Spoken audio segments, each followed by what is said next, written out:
Coming up on this week's On TV Update, we take a close look into a petition that gives students the chance to opt out of state testing.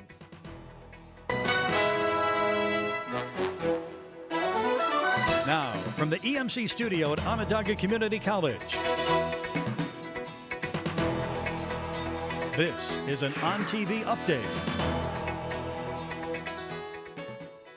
Good afternoon and welcome to On TV Update. Today is Friday, April 24th. I'm Mason Merritt. And I'm Michaela Fiato. New York State testing effectiveness has become a hot topic among state legislators and teachers. On TV's Ian Dwyer tells us how parents and teachers are finally fighting back. The ever-changing structure of the Common Core testing in New York State seems to have reached a breaking point among parents and teachers. It was going to be 3 days of 70-minute testing with broken up into 25-minute increments or something like that to get the knowledge out of him what he was going to do.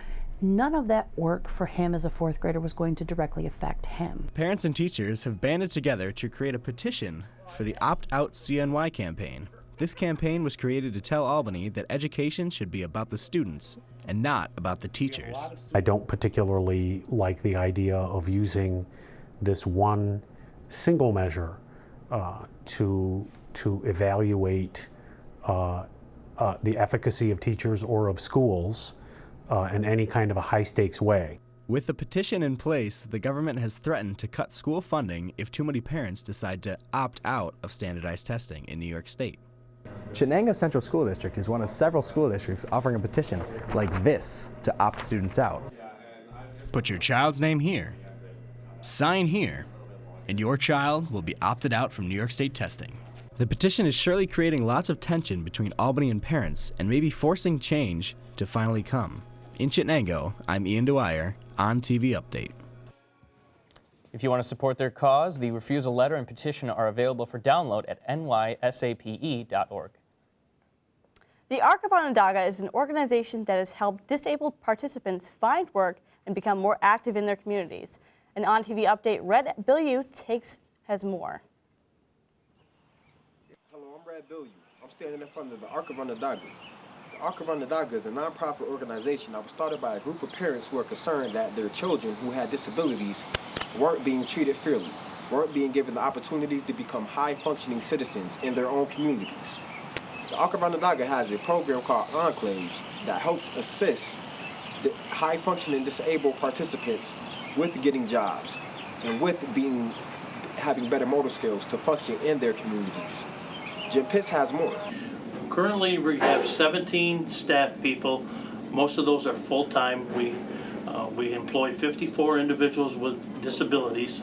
Those individuals, depending on their disability, work in groups of anywhere from 1 to 6. The Enclaves Department at the Arc of Onondaga specializes in janitorial duties. When a participant is hired, he or she will work alongside a regular staff employee to learn how to clean the buildings. The Arc of Onondaga has its own ARC sites and also state sites. Behind me, there's a janitor's cart that regular employees and also participants through the Enclave program use to help them clean. You have a mop bucket, a mop stick, the necessary cleaning tools, and paper towels. Also, you have bags to replace trash when it needs to be done. I'm Red Billiou reporting live from Arc of Onondaga for On TV Update. If you would like to find out more about what the Arc of Onondaga offers, you can visit their website at www.arconondaga.org. Going to school can sometimes be stressful, and stress can lead to someone to give in to the temptations of plagiarism. Alex Vodovich reports on the repercussions of academic fraud. When given an assignment, the professor wants the student to show their ability and knowledge in the class. But not every student works honestly. Some students will cheat and copy just to get a grade. This act is called plagiarism, and it can yield some serious consequences. The procedure taken for plagiarism depends on the professor more than the school. Professors like Christopher Altman are the ones who decide what to do when plagiarism occurs in the classroom. Well,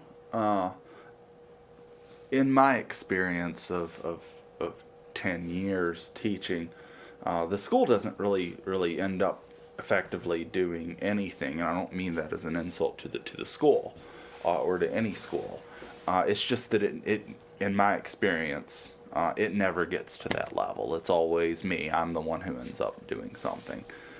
Depending on the situation, turning in a stolen or copied assignment can lead to failing the assignment, or even the course. In an extreme situation, it can even lead to losing placement in the school. Reporting from OCC, I'm Alex Voidovich with ONTV Update. OCC offers tutors who can help in the essay writing process. You can visit the tutoring center to set up an appointment. Students all over the country will be graduating from college next month and entering the workforce, but will some have a harder time finding jobs than others? Kayla Richmond takes a look.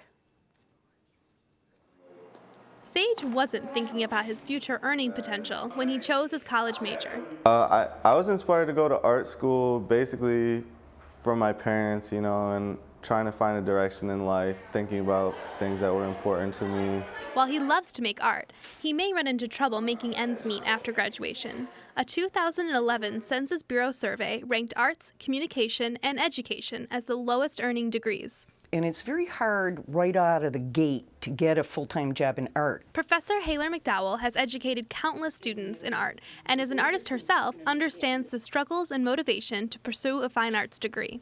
I wouldn't say I ever got rich, but boy, my life has been wonderful.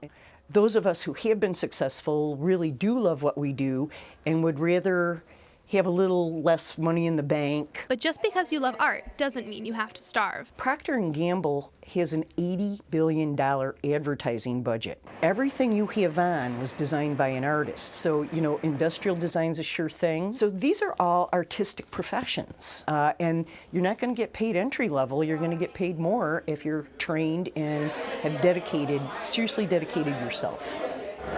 Art majors like Sage are aware of what they're up against in the future job market. That's why they hold events like this. Artists can get out, they can show their work to a larger audience, mix with some other artists and vendors, and hopefully make future contacts.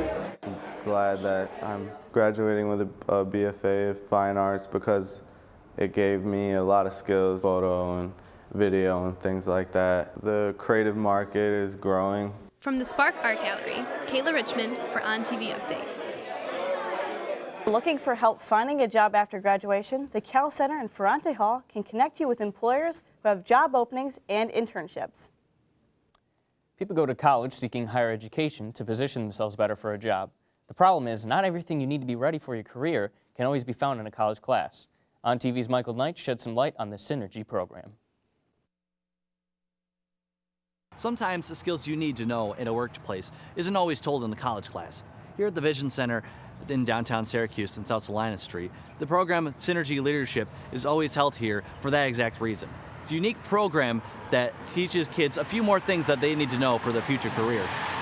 The Synergy program takes place every year in the Vision Center from the end of June through August, which is available to any students looking for a little bit more work experience under their belt. Synergy is a summer internship program for college students to get real professional experience and an education into the professional world. There is a gap between sort of academia and the professional working world, and we help to bridge that gap. They're provided with paid internships to places they're interested in, and they work in groups to produce team projects against other students in the program as well.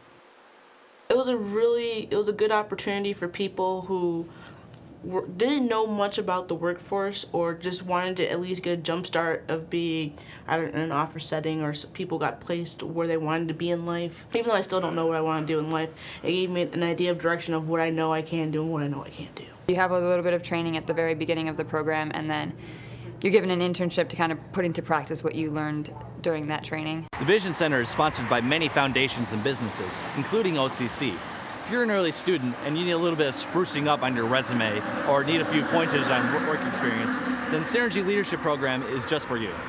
I'm Michael Knight, coming from Vision Center in downtown Syracuse on TV Update. Unfortunately, it's too late to apply for the program now, but you can find out more information about the program on their website at vcsyracuse.com and navigate to the Synergy program page. Popular movie streaming service Netflix has gained 5 million subscribers in the March quarter. With the service being used by so many people, subscriptions and the company's stock have greatly increased. The shares of the company rose 13%, beating the company's predicted 4 million subscriber goal. Some representatives have stated that the increase in popularity has been helped by the third season of House of Cards, which just recently launched. New shows like Unbreakable Kimmy Schmidt and Daredevil have also helped increase subscription numbers. With subscriptions raising, Netflix is hoping to keep the numbers increasing over the next months. Coming up, are we actually going to get some spring weather soon? George Arnold is our weatherman, and he'll give us the insight on next week's weather. Making a big influence in the LGBT community.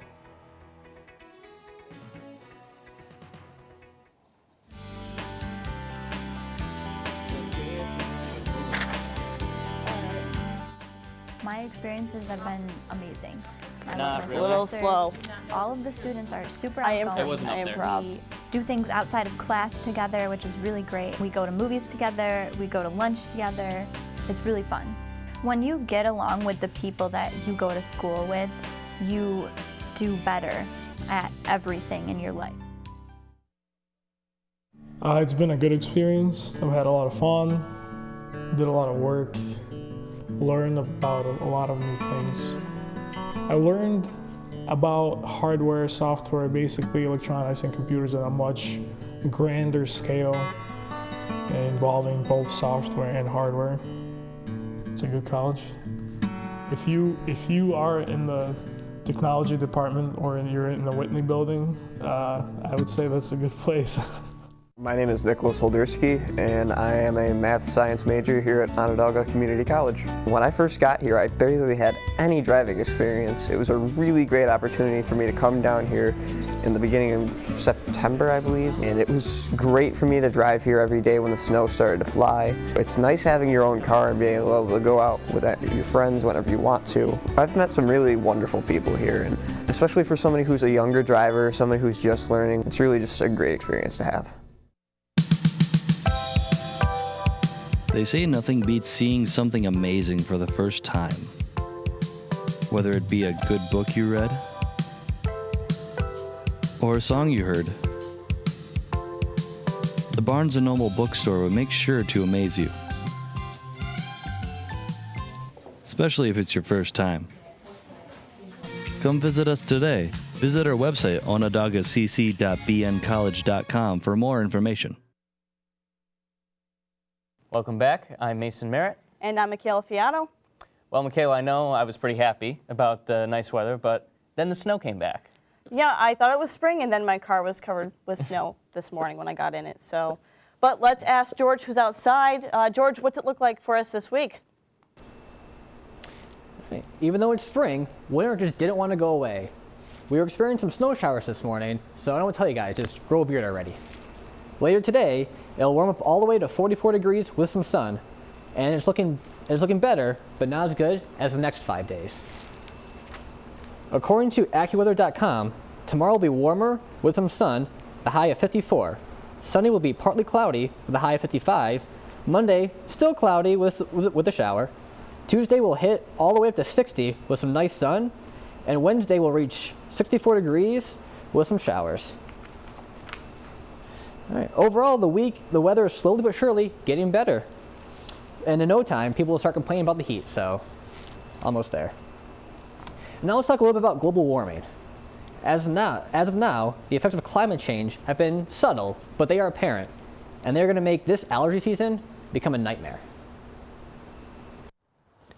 Global warming is changing our environment, right down to the air we breathe, specifically the amount of carbon dioxide, as geologist Melissa Hicks explains.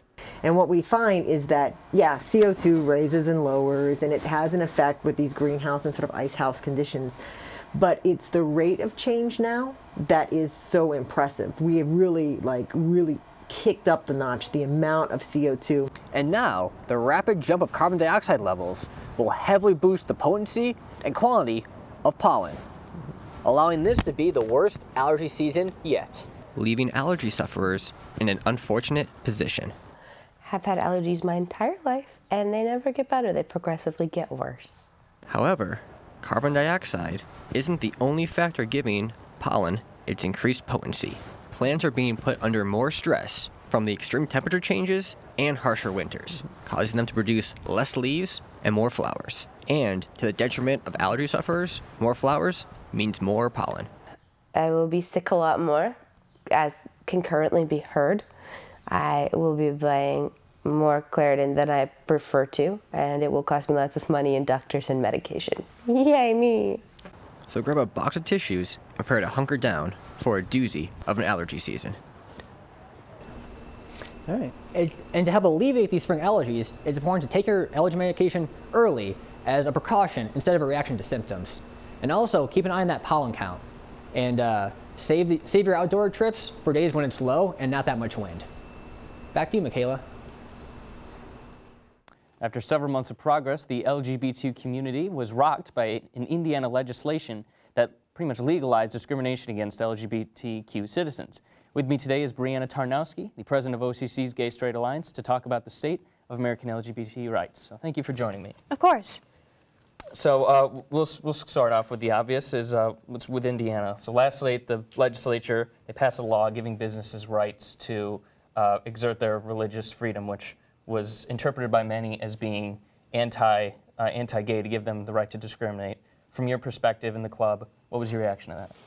Well, first off, I'm glad that they tried to make an attempt to reword the legislature to try and cover up the whole situation, but really I only think that the law was passed in order to do so, to cause discrimination and to pretty much put a hole in the plan for equality for everybody. And with the progress that the movement has been getting, we're nearing half of our U.S. states legalizing gay marriage. Was that just kind of like taking the air out of the tires? In a way, yeah. It was really disappointing to see that they had made such a big leap backwards. But at the same time, with the amount of support that they've received and trying to change the law, it was really reassuring to see how much support Indiana has been getting to get it changed and to have everybody be equally advocated for. So what hurdles do you think are still coming up? Really, I think it's just the idea of intolerance in general. Not everybody is as accepting of the LGBT community as they should be, in my opinion. And I'm really making an effort to put those ways of thinking to rest and let everybody be equal in a way, and let everybody be accepted. All right. Well, thank you for joining me today. Really appreciate it. Absolutely. And the club meets every Wednesday during college hour in Mawhinney Hall in room 188. In 2011, New York State was one of the first states to legalize gay marriage. I spoke with several members of the Gay Straight Alliance at Onondaga to find out how they are keeping the momentum and equality. The GSA at Onondaga Community College has been breaking the social boundaries between straight and gay for years now. The group president, Brianna Tarnowski, believes in creating a safe space for students, no matter what their orientation. We welcome everybody to the club. Everybody has the chance to learn how to advocate for the community, become a supporter. We show everybody how to kind of look out for one another. Doesn't matter who you love, you're always welcome. The Gay Straight Alliance have collectively come up with ways to improve their college experience and help others in need. They have started their own library, food pantry, and clothing giveaway for anyone who might be lacking, and they are also constantly planning new events for students. Right here in this average cafeteria, the GSA will be transforming it into a drag show on April 28th. If you'd like to come, you can participate or simply just watch.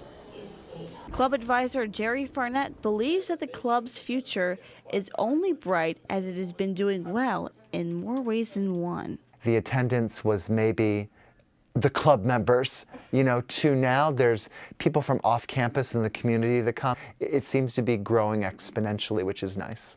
Reporting here at Onondaga Community College, I'm Michaela Fiato with your ONTV update. If you'd like to show your support, then take part in the Gay Pride Festival held here in Syracuse, scheduled for mid-July. Google has added a very unique feature for owners of their Android phones. The famous search engine now has the ability to find your phone if you lost it.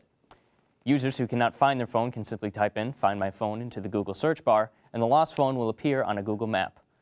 Alongside the map, users will also have the option to make it ring. To use the feature, users have to install the latest update to the pre-installed Google app on their phone and log in. The feature is now available for use, so if you lose your phone, you no longer have to worry. And when we come back, ONTV's Andy Mitica tells us which Onondaga sports team to look out for. I am Jim Spagnola. I am a percussionist. I did a lot of marching band and a lot of percussion ensemble in high school, and I decided to audition here as one of my schools out of high school. The new building is a far cry better than where we were before. The percussion room was about a third of the size of this room, and it also doubled as half the storage we had access to. The percussion studio has a very strong bond between members, and it's a great program to be a part of. The summer after I graduated from OCC, I came back because there was an EOP program taking students who had just come out of high school and kind of transitioning them into college life. The students lived in the dorms and then they went to classes and then got tutoring. So even after I graduated, I was able to come back and still be involved and help the next class of students be successful. Because even when I went to school afterwards, when I went on for the bachelor's and for the master's, you really don't find as much support anywhere else as you do at OCC. I am in the choir. I'm in the concert choir and OCC singers. And Dr. Dari is a great, great, great conductor. He really wants to know you and your personality, where you come from. He just really cares about us, and it shows. As soon as I joined the choir, I was talking to people at the auditions. People here, they're not afraid to say hi, my name is, and really get to know you. OCC is like your second home. I really feel like I have a family here. It's that time again, finals! And after finals, it's Christmas! But before Christmas, it's Christmas shopping! We don't have time to go somewhere far away to do our Christmas shopping, but not to worry, you have the OCC Barnes & Noble College Bookstore! Books aren't the only thing you can find here. In fact, there's a gift for everyone. From beautiful warm hoodies of all sizes to new backpacks, shirts of all colors, Christmas gifts, and even supplies for next semester. So don't be a Scrooge this Christmas, be the life for the holidays. Come down to the OCC Bookstore located in the Whitney Atrium. Open normal business hours. See website for details. Welcome back. I'm Andy Madigan Sports. The Onondaga women's lacrosse team is now number 2 in the nation and is getting ready to enter the playoffs and hope to bring back a national title. ONTV reporter Tim Lewis has more. The OCC women's lacrosse team represents a program with strict tradition and national championships. The last time they won a national title was in 2012. The past 2 years they have fallen just short, but this year they still have high hopes to win again. Jen Duell, a defensive player for the team, knows that this will be a challenge due to their team rival and only defeat this year, Monroe Community College. Yeah, we usually face Monroe in the national championship game every year. It's been 3 consecutive years. We won the first one, they won the last 2, so it'll be interesting to see what happens this year. This year, head coach Tom McDonald has high hopes that his team will win the national championship, just like they did in 2012. Monroe, as I said, is a very good program. We just played them last week here, and we were both 9-0 or undefeated going into the game, and they beat us. It's a great game. So we always have the rivalry. We're always talking about the Monroe, but this year in particular, we can't overlook our Jefferson Community College game, which is coming up tomorrow. And then we'll probably have to face Jefferson in the regionals to get to the national championship, which is being hosted here at Onondaga this year. There are only 2 games left in the regular season. If the Lasers win both those games, they will enter postseason play as second in the nation. This is Tim Lewis on TV Update. You can catch the last games for the Lasers this weekend on Saturday at 1 p.m. at Genesee Community College and again on Sunday at 1 p.m. at Erie Community College. The OCC women's softball team is having a good season so far with a record of 17 wins and 9 losses. They are just another team this spring looking to get their hands on a national title. The women's softball team started their season down in Myrtle Beach and have been on fire ever since. Being 10-4 at home this season shows that when a team steps onto the field, they leave no mercy.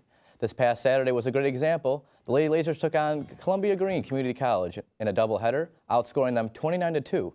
Freshman left fielder Leah Newman was very excited about this weekend's wins.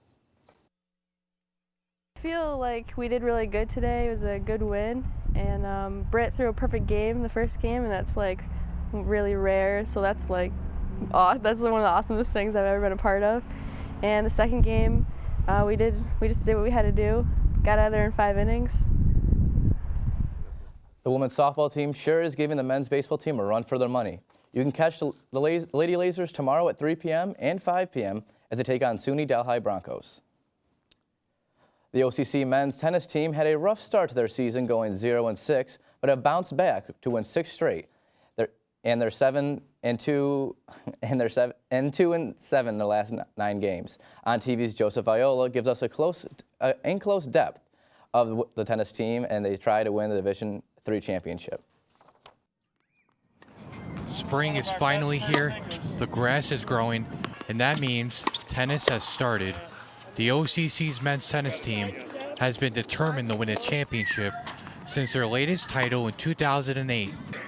The team is working to bounce back after finishing in 5th place at the NJCAA Region 3 Division III Championships in Texas last season. Right now we've got the right lineup for the rest of our matches in the region and the regional tournament, and hopefully again nationals. One player this season is actually born in the Netherlands, and he's been living in Syracuse since last year. He describes the differences between playing in the United States and playing in his country. Generally speaking, life is just a lot different here, a lot more open, I guess. All the systems are different. There's no intercollegiate system or anything like that. No schools that have their own teams. The way they play against each other like it is here, it's just all individual tournaments and clubs and stuff like that. So Playing tennis has its ups and downs as you learn to play with new players every season. One sophomore on the team describes how he has improved his game since coming to OCC. Now I tend to play a lot more aggressive than I used to. I always play the net whenever I can, slice the ball whenever I can, and I've got a lot better forehands, backhands. Everything has improved since my previous year. The team knows that winning the regional tournament means everything as they represent OCC. In Syracuse at Santoro Park, I'm Joseph Viola for your ONTV update. If you want to catch the Lasers in action, come to Santoro Park on Velasco Road, as the team's next game is tomorrow against SUNY Delhi at 1, as they try to add another win to their impressive winning streak. Looks like the men's tennis team has bounced back quite nicely this season. It's going to be really exciting to watch them reach the regional tournament yet again. Yeah, it's great to see the Lasers team do so good. You know, give students something to look forward to. It's kind of great. Keeps everyone happy. It's awesome. So great. Coming up, we take a look at an OCC club that is making a big impact for students. Also, could the ingredients in your food leave you with major health problems in the future? Find out what genetically modified foods are going to do to your body. I am in the OCC nursing program. The faculty here always go above and beyond to help us learn what we're doing. I've been able to personally interact with every single one of the professors here. The lab spaces were recently renovated over the summer. Here you get clinical experience at a lot of different hospitals. I think the OCC program gives you a lot of opportunity to find out what you really like. I'm a human services major with a concentration in social work. I love my major because it is giving me the skills and abilities and knowledge to be able to help people in crisis. The academics are great. They're challenging. Choir is great because you are with music majors and non-music majors, and we all come together to make music. Dr. Rodari is very good at making you feel listened to, and he obviously cares. He is interested in you, not just as a student, but you as a human being. The OCC Bistro is a full-service dining area operated by Onondaga's culinary students. Lunch is served every Thursday. Each student gets hands-on experience working every restaurant position from chef to host. With an elegant dining room and a professional culinary kitchen, the Bistro provides an excellent atmosphere for OCC students to perfect their skills. Why not visit us next Thursday for lunch? The OCC Bistro in the Gordon Building next to Starbucks. So since I've started at OCC, I've seen an immense improvement in my photography work. All the teachers at OCC are very professional in the way they teach and in the way they handle the classroom. In my basic photography class, the teacher really encouraged hands-on work. Because of the photography program at OCC, I have something to look forward to. Welcome back to ONTV Update. There are a wide variety of events coming up in Syracuse. The American Red Cross will be hosting a blood drive in Liverpool. The blood drive will be taking place in the Liverpool Blood Donation Center on Saturday. It'll be starting at 7:45 and ending at 1:45. Also on Saturday, the Museum of Science and Technology will be showing the movie Dolphins in their IMAX theater. The film takes a close look at the creatures in their natural habitat, and it shows how they live their lives. The film will be shown at 5 p.m. OCC is hosting its 28th annual Feats of Clay exhibit throughout the week. High school students will be showing off some of their ceramic work. The exhibit is open all day and admission is free. Those interested will be able to come down to Ferrante Hall to see the work from today through Thursday. The Everson Museum of Art is holding a screening of videos from the 70s entitled The Video Vault, the 70s Revisited. The showing will include videos that have not been shown in decades. Admission is free, and the shows will last through the whole weekend, to 12 through 5 p.m. each day. The use of genetically modified organisms in food is becoming quite a problem. Ryan Polito looked into the issue of GMOs, and they may cause more trouble than you might think. In fact, it can be linked. Okay. From popular cereals and snacks to sodas and fast food contain heavy metals, radiation, and pesticides that slowly decline our health. But among the most serious of these are genetically modified organisms, or GMOs for short. Although once thought of as a method for growing food quickly, GMOs have shown to have huge effects. The Centers for Disease Control discovered consuming these products on a daily basis leads to obesity, autism, brain defects, and cancer. Identifying toxins in your food is really simple. Just look to the back of the product and check the ingredients for anything suspicious like high fructose corn syrup, aspartame, acetylflamed potassium, monosodium glutamate, and metals. To reduce the risk of such complications is just to eat foods that you know are not contaminated and are naturally grown. Here at your local farmers market is one such place where farmers, bakers, and preparers avoid using GMOs, food additives, preservatives, artificial flavorings, and colors. So we come here for breakfast, and then just to be with these wonderful people and fresh food. The microbes in it create enzymes that help your intestinal flora and your enzymes in your stomach to properly digest your food and function optimally. I would say that the awareness is increasing. People are very interested in local, organic. It's just something that has really exploded in terms of interest. Improving health and nutrition now can save a lifetime of accelerated aging, organ damage, or immune system failure. The trick is to start. Ryan Polito, ONTV Update. The American Academy of Environmental Science said that an estimated 75% of fast and processed foods contain GMOs. So think twice next time you crave a fast food burger or a Twinkie. New changes in education have been made in Syracuse following a school replacement that took place at the end of last year. Mark Bumpus reports. Fowler High School has recently been under new changes that began last September. Due to unsatisfactory academic performance under the state and federal requirements, the school was forced to undergo changes that resulted in a new education program. The Syracuse School Board approved a plan for Fowler High School. The Public Service Leadership Academy has made its transition into the building. The new academy will accommodate grades 9 through 12. Fowler will be withdrawing at least one grade level a year, beginning with 9th grade. The Public Service Leadership Academy will be expanding one grade level each year until Fowler High School is fully replaced. The new program focuses on technical coursework with regards specifically for public safety careers. Students have an opportunity to get an education in ways that they wouldn't find in a regular school setting. Very much career-driven. Kids will get industry credentials that align with that career. So kids in the EMT program, they'll be certified to be a first responder. So they could go out and they could go right to rural metro and they could get a job and they could be done with their formal education and then have rural metro pay for that continuation of enrollment. The state allows districts several alternatives for dealing with such schools. The schools can be shut down and the students can be relocated upgraded, or the schools can be replaced with new schools. Here at the new PSLA, students and staff are adapting well to the new changes. I'm Mark Bumpus, ONTV Update. Other schools in Syracuse that have been changed significantly are Delaware and Hughes Elementary schools. Delaware Elementary was changed with a student contract, and Hughes Elementary was replaced with a new Syracuse Latin school. Within the past couple of years, several microbreweries have popped up in central New York. ONTV Update's Justin Bergen takes a look at one local microbrewery and how they've started on what is sure to be the next big thing.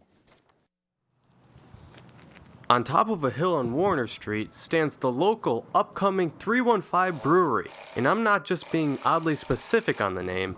The 315 Brewery is one of several microbreweries that have popped up in the CNY area since the recent brewery legislation. But brewers believe there is also a more competitive reason to the rise. I think they're popping up because there's such a demand for it, and everybody has a different way of thinking. You know, I can make a beer, you know, I tried this beer at a bar, but I can make it better. And I think there's a fire within a lot of people that have an interest for it. This may seem like a bunch of bare fields now, but when fall comes around, this farm will be surrounded by all the necessary homegrown ingredients for the brewers to mess around with. This experimentation is good news for any local beer drinkers.